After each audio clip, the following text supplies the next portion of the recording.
அடாப்ஷனா கல்பனா, நான் அதாவது எப்படின்னா உங்களுக்கே தெரியும் ஸ்டார்டிங்லேருந்து இருக்கிறதுனால அடாப்ஷன் கொடுக்கும். நம்மள்ட்ட இருந்து குட்டிங்களை தள்ளி விடணும் அப்படிங்கிற ஒரு மைண்ட் செட் எனக்கு கிடையாது. அவனுங்க பரவாயில்ல செத்தாலும் என் கூட இருந்து செத்துட்டு போகட்டும். அதுங்க அங்கே போய் பசியும் பட்டினியுமா சாக வேணாம். ஒருத்தவங்க 2 பேர் கொடுத்தேன். ஒருத்தவங்க என்னடானா வெடி வெடிச்சிச்சு அதனால் எங்கே ஓடி போச்சுன்னே தெரியலன்னு சொல்கிறாங்க. அப்போ பொறுப்பு இல்லாத தனம். ஓகேவா. நெக்ஸ்ட்டு இன்னொருத்தன் பையனுக்கு கொடுத்தது என்னாச்சுன்னே தெரில. அவங்க காணாமல் போச்சு அப்படின்னு சொல்லிட்டாங்க.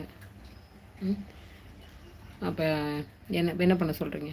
நம்மள்ட்ட இருக்க பசங்கள்லாம் அதுங்களோட பேட்ச் எல்லாமே நல்லா இருக்கானுங்க. கரடி பசங்க எல்லாம் அடாப்ஷன் கொடுத்தேன். கோதை மட்டும்தான் அதில் மிச்சம். எங்கே அப்போ அந்த பசங்களாம் எங்கே சொல்லுங்கள் பார்க்கலாம். சும்மா ஆசைக்கு வாங்கிட்டு போகிறாங்கப்பா, ஒழுங்காக பார்த்துக்க மாட்டேங்கிறாங்க. நம்மளுக்கு சுமையாயிருச்சு அப்படிங்கிறக்காண்டி இன்னொருத்தவங்கள்ட்ட அதை தள்ளி விட பார்த்தோன்னு வச்சுக்கோங்களேன்.